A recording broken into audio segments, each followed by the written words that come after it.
शुभाशीष बच्चों, आज की इस डिजिटल कक्षा में आप सबका स्वागत है। कैसे हैं बच्चों आप सब लोग? मैं समझता हूँ आप सब सकुशल और प्रसन्न होंगे। तो चलिए विषय की ओर चलते हैं। मैं अब आपको पर्दे पर कुछ चित्र दिखाता हूँ। उन चित्रों को देखकर आप अनुमान लगा सकते हैं कि आज हम कौन सा पाठ पढ़ने जा रहे हैं। हाँ बच्चों, आपको स्क्रीन पर क्या दिखाई दे रहा है? हाँ, यह आपके पाठ्यपुस्तक का मुख्य पृष्ठ है। बहुत ही आकर्षक है ना बच्चों? हाँ, तो चलिए अब हम कुछ चित्रों को देखेंगे। हाँ, आपको पर्दे पर क्या दिखाई दे रहे हैं?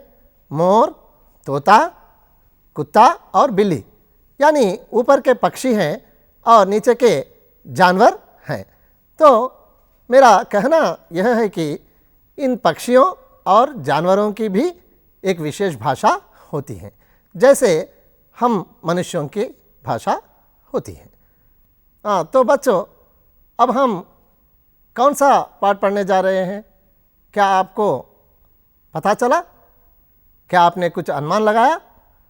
और एक चित्र आपको बताता हूँ, देखिए। हाँ, आपको पर्दे पर क्या दिखाई दे रहा है? भारत का मानचित्र। यानी भारत में अनेक भाषाएं बोली जाती हैं, जैसे कन्नड़, तेलुगु, मराठी, गुजराती, बंगाली आदि। ये सभी हमारी राष्ट्रभाषाएं हैं, किंतु पूरे भारत में बोले जाने वाली भाषा एक ही भाषा है, जो हिंदी भाषा है। तो आज हम हिंदी भाषा से संबंधित पाठ पढ़ेंगे। अब आपको यहाँ पाठ का शीर्षक दिखाई देगा पर्दे पर। ध्यान से देखिए बच्चों, पाठ का शीर्षक इस प्रकार है। इकाई 2, पाठ संख्या 6, अंतर्राष्ट्रीय स्तर पर हिंदी, भाग 1 पाठ आज हम पढ़ने जा रहे हैं। बच्चों अब हम इस पाठ का उद्देश्य जानेंगे। उद्देश्य छात्रों को पत्र लेखन पद्धति में विकास करना और हिंदी भाषा का महत्व बताना इस पाठ का उद्देश्य है। आगे देखिए बच्चों, विधा विशेष।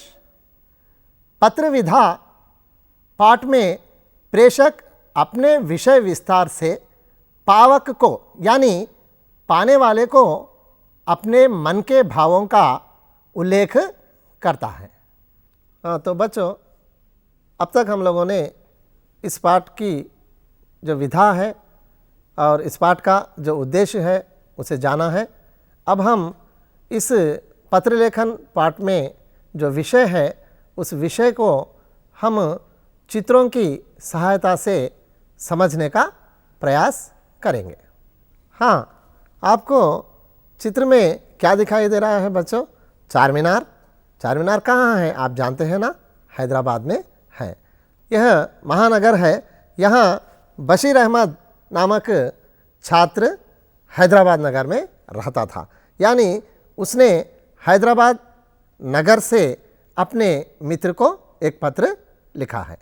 अगला चित्र देखिए बच्चों। हाँ, चित्र में एक लड़का कुछ लिखता हुआ दिखाई दे रहा है ना? क्या लिख रहा है वो? हाँ, आपने ठीक अनुमान लगाया, वह लड़का पत्र लिख रहा है।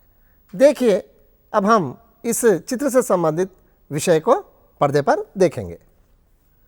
बशीर अहमद ने अपने प्रिय मित्र एस अभिनव कुमार को हिंदी का महत्व बताते हुए पत्र लिखता है। अगला चित्र देखिए बच्चों। हाँ, देख रहे हैं ना, एक पाठशाला में कार्यक्रम हो रहा है। आप पीछे बैनर पर देख सकते हैं एक कार्यक्रम का नाम लिखा गया है। वह कौन सा कार्यक्रम है बच्चों? हाँ, आपने ठीक कहा, हिंदी दिवस। यानी अभिनव हिंदी के कार्यक्रमों में भाग ले रहा था। इस चित्र से संबंधित विषय को देखिए बच्चों।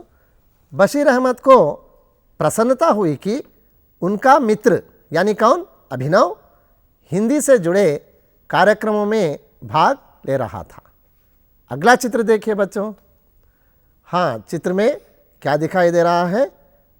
गांधी जी हैं जो हमारे राष्ट्रपिता कहलाते हैं और वे क्या कर रहे हैं बच्चों? जनता को संदेश दे रहे हैं। चलो अब हम इस चित्र से संबंधित विषय को पर्दे पर देखेंगे।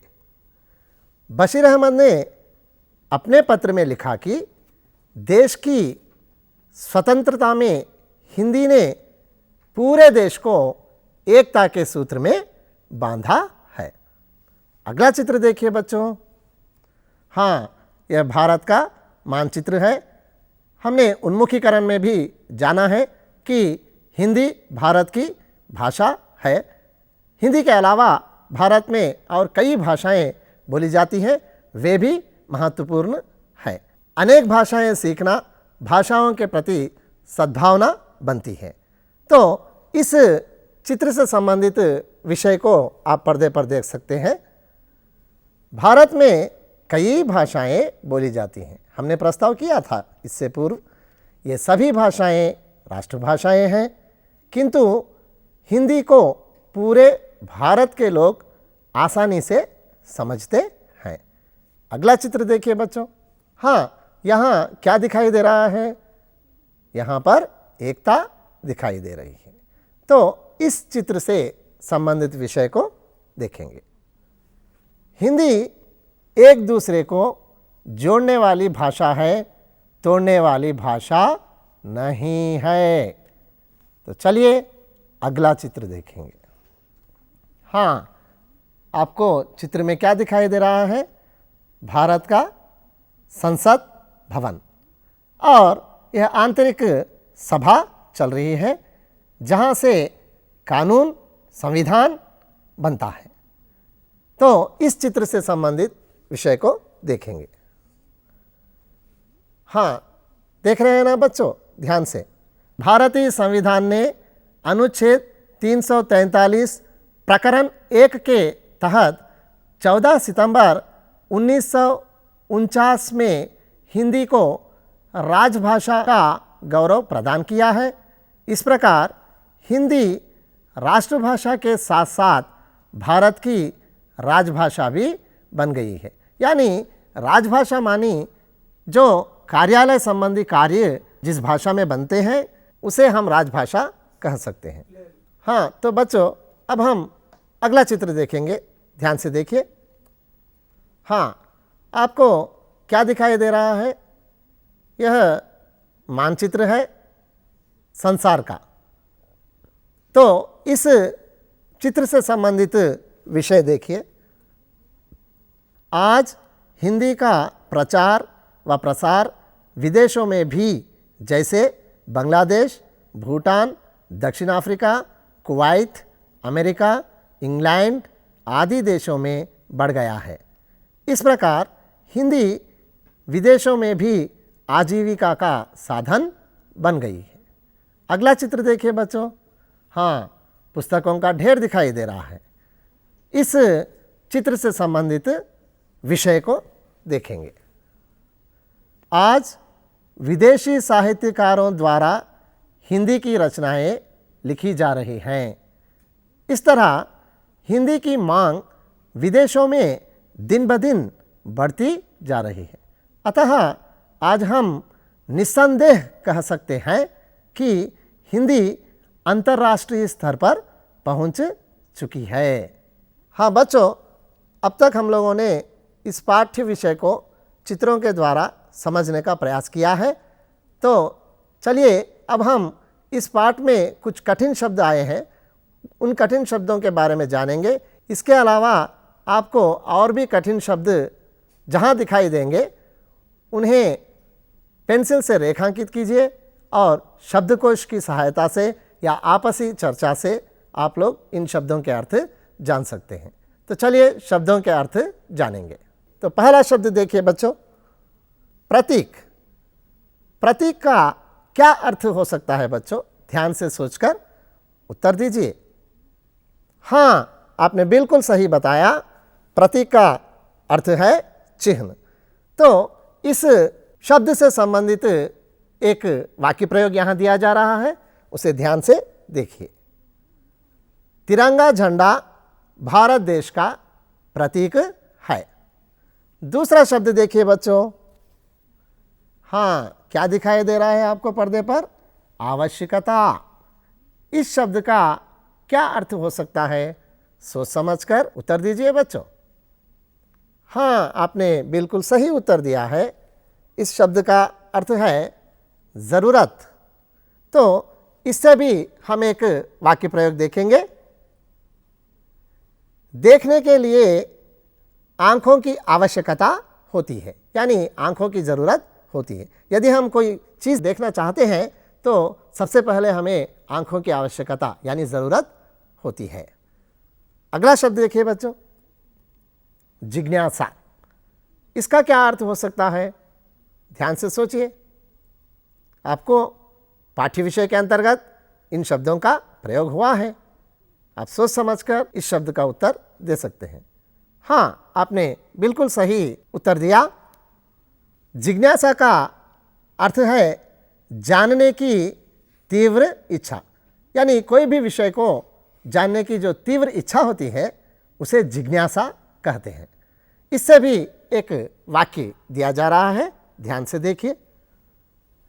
जिज्ञासा से ज्ञान बढ़ता है। जिज्ञासा से क्या बढ़ता है बच्चों? ज्ञान बढ़ता है। अंतिम शब्द देखिए, विश्व। यह तो बहुत सरल शब्द है।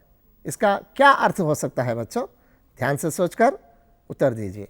हाँ, आपने बिल्कुल सही उत्तर दिया। विश्व का अर्थ है दुनिया। इससे भी एक वाक्य प्रयोग दिया जा रहा है, ध्यान से देखिए बच्चों। हिंदी भाषा आज विश्व में फैली हुई है। हाँ बच्चों, तो अब हम लोगों ने चित्रों के द्वारा पाठ को समझा है और कुछ कठिन शब्दों को भी जाना है। तो अब मैं इस पाठ से संबंधित कुछ प्रश्न आपके सामने रखता हूँ, उनका ठीक ठीक उत्तर दीजिए। पहला प्रश्न है बच्चों, बशीर अहमद ने किसे पत्र लिखा? सोच समझकर उत्तर दीजिए। पाठ में प्रस्ताव हुआ है, मैंने प्रारंभ में बताया आप लोगों को, चित्रों के द्वारा समझाया मैंने, सोच कर दीजिए। हाँ, सही उत्तर दिया आप लोगों ने। बशीर अहमद ने अपने मित्र एस अभिनव कुमार को पत्र लिखा।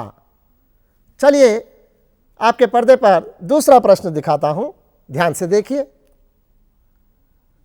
बशीर अहमद ने किस बारे में पत्र लिखा?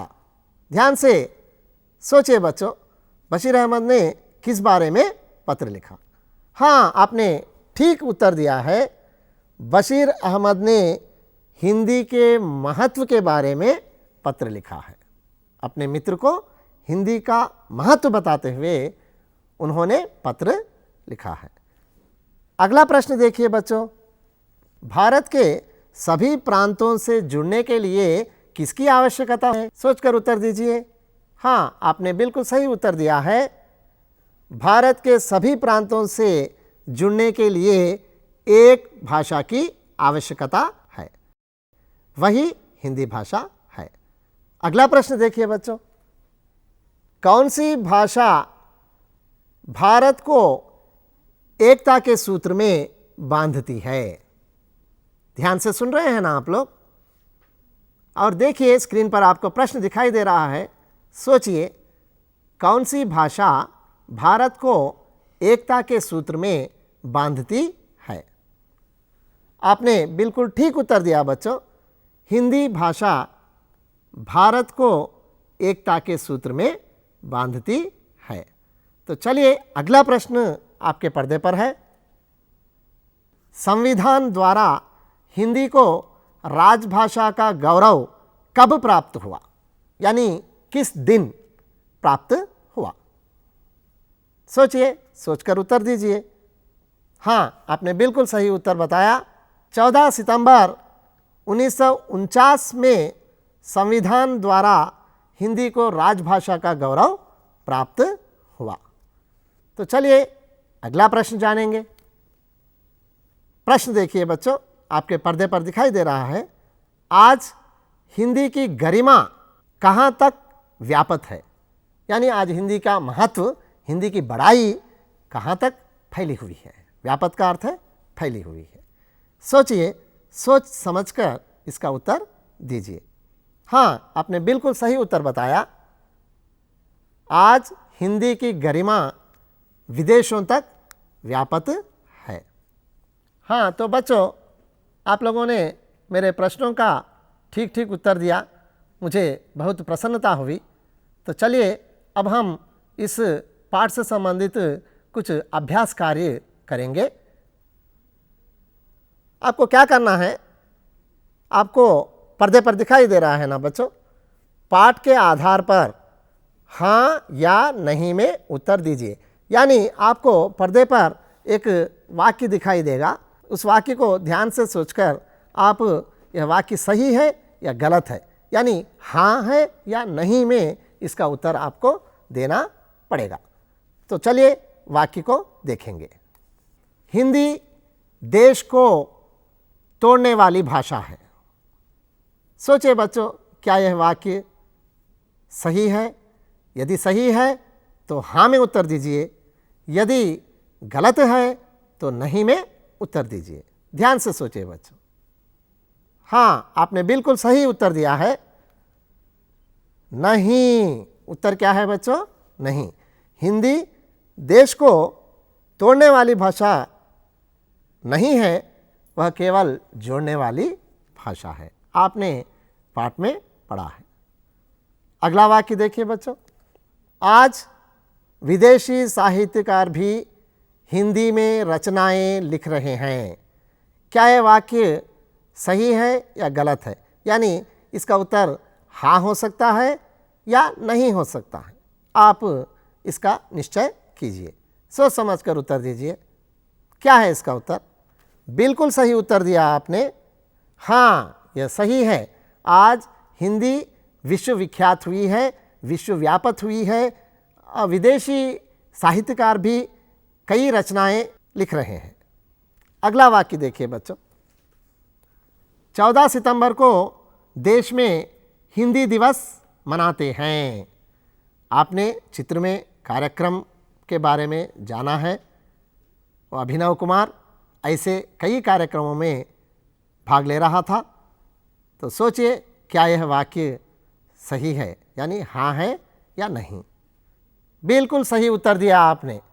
हाँ, 14 सितंबर को देश में, यानी पूरे देश में हिंदी दिवस मनाते हैं। तो चलिए बच्चों, भाषा की बात के अंतर्गत हम कुछ जानेंगे। भाषा की बात यानी व्याकरण। सबसे पहले हम विलोम शब्द जानेंगे बच्चों। पहला शब्द आपके सामने है महत्वपूर्ण। महत्वपूर्ण का विलोम शब्द क्या हो सकता है बच्चों? ध्यान से सोचिए, सोचकर उत्तर दीजिए। हाँ, आपने बिल्कुल सही उत्तर दिया। महत्वपूर्ण का विलोम शब्द है महत्वहीन। अगला शब्द देखिए बच्चों, जोड़ना। जोड़ना शब्द का विलोम शब्द क्या है? ठीक उत्तर दिया बच्चों आप लोगों ने। जोड़ना शब्द का विलोम शब्द है तोड़ना। अगला शब्द देखिए बच्चों, आवश्यकता। आवश्यकता का विलोम शब्द यानी विपरीतार्थक शब्द क्या है? हाँ, आपने सही उत्तर दिया है, अनावश्यकता इसका विलोम शब्द है। अंतिम शब्द देखिए बच्चों, भविष्य। भविष्य का विपरीतार्थक शब्द यानी विलोम शब्द क्या हो सकता है बच्चों? हाँ, आपने बिल्कुल सही उत्तर दिया है। भविष्य का विलोम शब्द है भूत। तो आगे चलते हैं बच्चों, वचन बदलेंगे। व्याकरण के अंतर्गत हम वचन के बारे में जानेंगे। आपको यहाँ पर कुछ शब्द दिए जाएंगे, उनका वचन बदलना होगा। पहला शब्द देखिए बच्चों, भाषा। यानी भाषा एक वचन शब्द है। इस शब्द का बहुवचन क्या हो सकता है? आप सोच समझकर उत्तर दीजिए। हाँ, आपने बिल्कुल ठीक उत्तर दिया बच्चों। भाषा एक वचन शब्द है, भाषाएं बहुवचन शब्द है। अगला शब्द देखिए बच्चों, हम। इस शब्द का वचन क्या हो सकता है? यानी यह बहुवचन शब्द है हम, उसका एक वचन शब्द क्या है? हाँ, आपने बिल्कुल सही उत्तर दिया बच्चों। हम शब्द का एक वचन शब्द है मैं। अगला शब्द देखिए बच्चों, रचना। रचना एक वचन शब्द है। इस शब्द का बहुवचन क्या हो सकता है बच्चों? सोचिए, सोच समझकर उत्तर दीजिए। हाँ, आपने बिल्कुल सही बताया।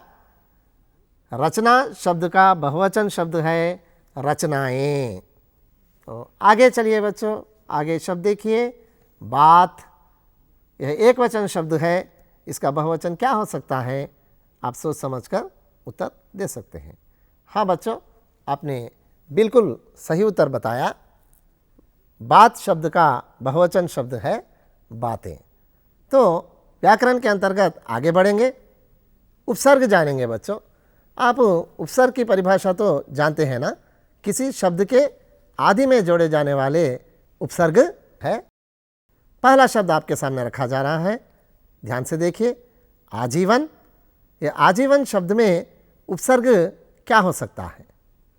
सोच समझकर उत्तर दीजिए बच्चों। मैंने परिभाषा आपको बताई है। हाँ, आपने बिल्कुल सही उत्तर दिया है। आजीवन शब्द में उपसर्ग है आ। दूसरा शब्द देखिए बच्चों, विदेश। इस शब्द में उपसर्ग क्या है? सोच समझकर उत्तर दीजिए। हाँ, आपने बिल्कुल सही उत्तर बताया। इस शब्द में उपसर्ग है वी। विदेश शब्द में उपसर्ग वी होता है। तीसरा शब्द देखिए बच्चों, अनादि।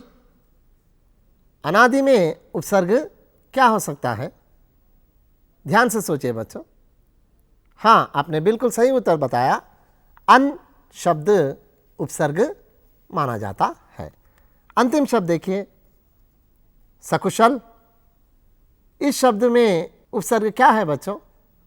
सोच समझकर उत्तर दीजिए। हाँ, आपने बिल्कुल सही उत्तर बताया। सकुशल शब्द में उपसर्ग सा माना जाता है। तो बच्चों, भाषा की बात के अंतर्गत अब हम प्रत्यय के बारे में जानकारी प्राप्त करेंगे। प्रत्यय जानेंगे। प्रत्यय किसे कहते हैं? किसी शब्द के अंत में जोड़े जाने वाले शब्द या अक्षर को प्रत्यय कहते हैं। तो देखिए, आपके सामने पहला शब्द रखा जाएगा, ध्यान से देखिए बच्चों, परिवार। इस शब्द में क्या प्रत्यय हम जोड़ सकते हैं? ध्यान से सोचकर उत्तर दीजिए। हाँ, आपने सही उत्तर बताया। इस शब्द में इक प्रत्यय जोड़ा जाता है। इक प्रत्यय जोड़ने से कौन सा शब्द बनता है? ध्यान से देखिए बच्चों, पारिवारिक शब्द बनता है। यानी शब्द के स्वरूप में थोड़ा सा परिवर्तन आ जाता है। अगला शब्द देखिए, भारत। इस शब्द में कौन सा प्रत्यय जोड़ सकते हैं? यानी प्रत्यय शब्द के अंत में जोड़े जाने वाले शब्द को कहते हैं। ध्यान से सोचकर उत्तर दीजिए बच्चों। हाँ, आपने बिल्कुल सही उत्तर बताया। भारत शब्द में प्रत्यय ई जोड़ते हैं। ई जोड़ने से कौन सा शब्द बनता है? भारतीय शब्द बनता है। अगला शब्द देखिए बच्चों, देश। देश शब्द में प्रत्यय हम क्या जोड़ सकते हैं? सोचिए बच्चों। हाँ, आपने बिल्कुल सही बताया। देश शब्द में प्रत्यय ई जोड़ते हैं। ई जोड़ने पर कौन सा शब्द बनता है बच्चों? हाँ, सही है, देशीय शब्द बनता है। यानी देश से जुड़ा हुआ, देशीय। अंतिम शब्द देखिए बच्चों, साहित्य। साहित्य शब्द में प्रत्यय क्या जोड़ सकते हैं? सोचिए आप लोग, पाठ में इसका प्रस्ताव हुआ है। हाँ, आपने बिल्कुल सही उत्तर बताया। साहित्य शब्द में कार प्रत्यय जोड़ा जाता है। इससे क्या बनता है? देखिए, साहित्यकार, यह प्रत्यय है। हाँ, तो बच्चों, अब तक हम लोगों ने पाठ को पूरी तरह से जाना है, अंतर्राष्ट्रीय स्तर पर हिंदी भाग 1। तो मैं अब आपके सामने 2 प्रश्न रखता हूँ। इन प्रश्नों के बारे में आप अपने मित्रों से चर्चा कीजिए या स्वयं इन प्रश्नों के उत्तर लिखिए और अपनी कक्षा में अपने अध्यापक के द्वारा इन प्रश्नों की जांच करवा लीजिए। प्रश्न इस प्रकार से है, पर्दे पर ध्यान से देखिए बच्चों। अभ्यास के प्रश्न। हिंदी भाषा के बारे में आप क्या जानते हैं? और दूसरा प्रश्न देखिए बच्चों। दूसरा प्रश्न है, पत्र कितने प्रकार के होते हैं, उनकी क्या विशेषता होती है? यह आपको अतिरिक्त प्रश्न के रूप में दिया गया है। आप अपने आसपास या किसी हिंदी जानने वालों के पास जाकर इसका उत्तर लिखिए और अपने अध्यापक से इस प्रश्न की जांच करवाइए। तो बच्चों, आपने अंतर्राष्ट्रीय स्तर पर हिंदी भाग 1 पाठ पढ़ा है। तो हिंदी का महत्व आज केवल भारत में ही नहीं बल्कि पूरे विश्व में फैला हुआ है। आपने ये विषय जाना है। तो हिंदी से संबंधित मैंने एक छोटे से गीत की रचना की है। उस गीत को अब आप ध्यान से सुनिए। तो गीत इस प्रकार से है, ध्यान से सुनिए बच्चों। भाषा मेरी भाषा, भाषा मेरी भाषा, भारत की मधुर सरल भाषा, ममता की मूल है ये भाषा। भाषा मेरी भाषा, भाषा मेरी भाषा, जन जन को मिलाती है भाषा, भाईचारे को बढ़ाती भाषा। भाषा मेरी भाषा, भाषा हिंदी भाषा, भावों को व्यक्त करती भाषा, मन से मन को जोड़ती भाषा। भाषा मेरी भाषा, भाषा हिंदी भाषा, हिंदुस्तान की है हिंदी भाषा, हिमालयों को छूती भाषा। भाषा मेरी भाषा, भाषा हिंदी भाषा, भाषा मेरी भाषा, भाषा हिंदी भाषा। तो बच्चों, कैसा लगा गीत आपको? बहुत मधुर है ना? आप भी अपनी सृजनात्मकता के अनुसार ऐसे छोटे छोटे गीतों की रचना कीजिए और उसे अपने अध्यापक के सामने प्रस्तुत कीजिए। मुझे आशा है आप लोग इस हिंदी के प्रचार और प्रसार में सहभागी बनेंगे। तो इस प्रकार आज की यह डिजिटल कक्षा अंतर्राष्ट्रीय स्तर पर हिंदी भाग 1 यहीं समाप्त होती है। धन्यवाद।